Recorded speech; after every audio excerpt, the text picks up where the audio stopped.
Julie Cadjao, sir. Sir, outside duty po ako sa isang PR na si Father Flavi ay hinatiran ko ng pera doon sa Mindanao Ab. Isang sobre yun, sir.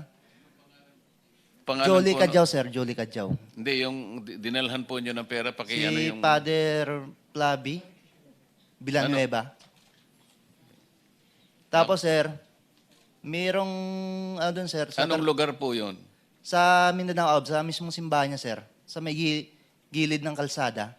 Bakit po kayo nagdala ng pera doon sa pari?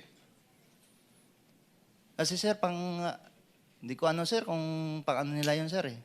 Basta nagdala lang kami ng pera, sir, tapos doon sa 33 Maleta din ba dinala mo?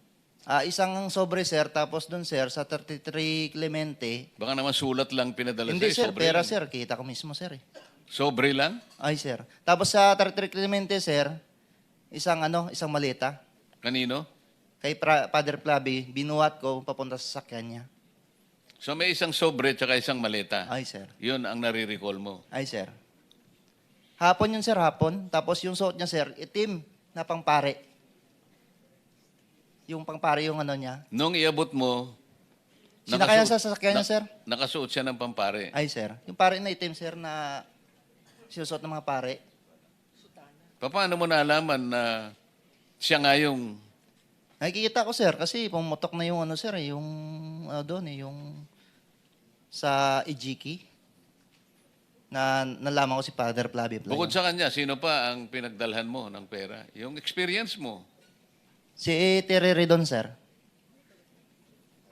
Nakita ko, sir, na yung sasakyan niya, BMW yun, sir. Eh. Terry Ridon, yung congressman ngayon. Yes, sir. Ilang maleta naman ang binigay mo? Isang maliit din, sir. Saan mo binigay?